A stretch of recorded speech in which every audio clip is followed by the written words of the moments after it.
প্রিয় দর্শক, কেমন আছেন? গোলামির চুক্তি, মার্কিন যুক্তরাষ্ট্রের সাথে যে গোলামির চুক্তি হয়েছে সেই চুক্তি নিয়ে কিছু কথা বলতে চাই। সেই চুক্তিটি করেছিল, আপনারা সবাই জানেন যে অবৈধ অন্তর্বর্তীকালীন ইউনূস সরকার বাংলাদেশকে যে বিক্রি করে দিয়েছে, মার্কিন যুক্তরাষ্ট্রের সাথে যে গোলামির চুক্তি করেছে নির্বাচনের আগে, এটা তার একটা উল্লেখযোগ্য প্রমাণ। মার্কিন যুক্তরাষ্ট্র যা চেয়েছে মার্কিন যুক্তরাষ্ট্রকে দিয়েছে। বাংলাদেশের স্বার্থবিরোধী এই চুক্তি সম্পর্কে এখন ভিপি নূর কি বলছে? ভিপি নূরকে আপনারা চেনেন, কেউ বলে বিকাশ নূর, কেউ বলে গণ অধিকার পরিষদের সাবেক সভাপতি, কেউ বলে বর্তমানে বিএনপির প্রতিমন্ত্রী, প্রবাসী কল্যাণ প্রতিমন্ত্রী ভিপি নূর। তিনি বলছেন যুক্তরাষ্ট্রের সঙ্গে যে অন্তর্বর্তীকালীন সরকারের চুক্তি দেশের স্বার্থবিরোধী দায় তাদেরই, অর্থাৎ অন্তর্বর্তীকালীন সরকারের। অন্তর্বর্তীকালীন সরকার থেকে আমাদের পররাষ্ট্রমন্ত্রী যখন হন খলিলুর রহমান, তিনি বলছেন যে জামাতে ইসলামের সাথে আলোচনা করা হয়েছে, বিএনপির সাথে আলোচনা করা হয়েছে। নির্বাচনের 3 দিন আগে চুক্তিটি হয়েছে। এই চুক্তির বিরোধিতা জামাতও করেনি, বিএনপিও করেনি, কারণ দুই দলেই নির্বাচনে জেতার জন্য আমেরিকার সমর্থন চেয়েছে, যে কারণে তারা কোনো প্রতিবাদ করেনি। এখন বিএনপি বলছে এইটা অন্তর্বর্তীকালীন সরকার করেছে, আবার জামাত বলছে ওখানে বিএনপির সায় ছিল, আমাদের কোনো সায় ছিল না। দুই দলই, অর্থাৎ জামাত এবং বিএনপি এখন পীর সাজতে চাচ্ছে, ইউনূসের উপর দোষ চাপাচ্ছে। ইউনূস তো দোষী, মানে তাদের সমর্থন ছিল না, এটা তারা এখন বলতে চাচ্ছে। কিন্তু এক কথা বললে তো এখন আমরা দেশবাসী ছাড়বে না। অবৈধ চুক্তি, গোলামির চুক্তি ডক্টর ইউনূস করেছে বাংলাদেশের সাথে আমেরিকার। ঠিক আছে, নূর এখন কি বলে? প্রবাসী কল্যাণ প্রতিমন্ত্রী ও গণ অধিকার পরিষদের সভাপতি নুরুল হক নূর বলেছেন, নির্বাচনের আগে অন্তর্বর্তী সরকারের করা যুক্তরাষ্ট্রের সঙ্গে বাণিজ্য চুক্তিটি দেশের স্বার্থ পরিপন্থী ছিল। চুক্তিটি যখন হয় তখন এই নূররাও তো কোনো কথা বলে নেই, এনসিপি তারা কোনো কথা বলে নেই।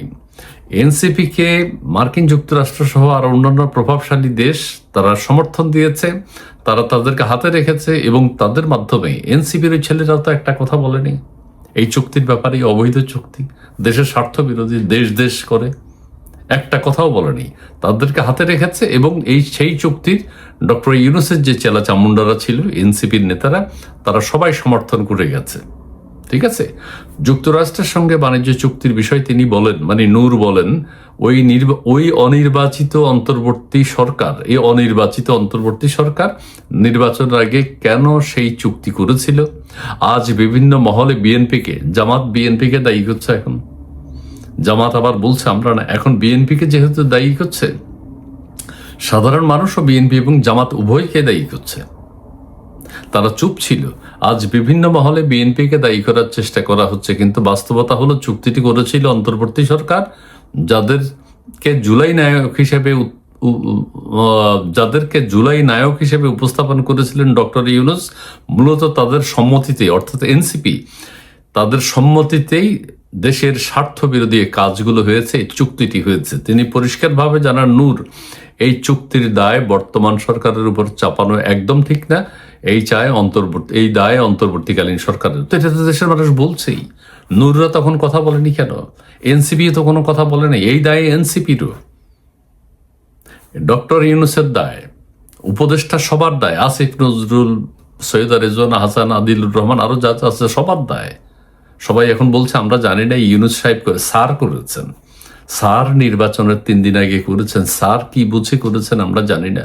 আপনারা জানেন না মানে কি কারণ আপনারা জানবেন না? আপনারা তাহলে সে সময় কথা বলতেন যে আমরা এই চুক্তি যেহেতু জানি না, এই চুক্তি না হোক, সেটা আমরা চাই। কেউ তো কোনো কথা বলে নাই। ঠিক আছে, এখন এই দায় সবাইকে নিতে হবে। যেই গোলামির চুক্তির সমস্ত কিছু তো আমরা জানতে পারিনি, অপ্রকাশিত চুক্তির অনেক শর্ত অপ্রকাশিত।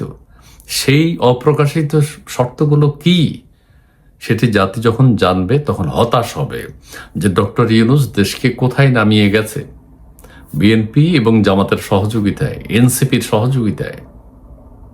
দেশের স্বার্থের কথা তো তখন কেউ ভাবেনি। দেশকে বিকিয়ে দিয়েছেন নূররা। এখন এই কথা বললে এখন তার মাফ পাবে না। নূরদেরকেও দায় নিতে হবে দেশকে বিশৃঙ্খল করার জন্য, উশৃঙ্খল করার জন্য। আর ইউনুসকে দায় নিতে হবে, দেশের একটা প্রজন্মকে শেষ করে দিয়েছে ডক্টর ইউনুস। দেশে এত মব হয়েছে, এত মারামারি হয়েছে, এত ছাত্ররা রাস্তায় চলে গেছে, ছাত্ররা পড়াশোনা ভুলে গেছে। ছাত্রদেরকে এই নোবেল লরিয়েট কোনোদিন বলে নাই যে তোমরা পড়াশোনায় মনোযোগ দাও, তোমরা ঘরে থাকো, দেশ আমরা দেখবো, আমরা চালাবো, তোমরা ভবিষ্যতে দায়িত্ব নেবে। কিন্তু এই রাস্তায় ছেড়ে দিয়ে ছেলে মেয়েদেরকে, দেশের পুরো প্রজন্মকে, একটা প্রজন্ম ধ্বংস হয়ে গেছে।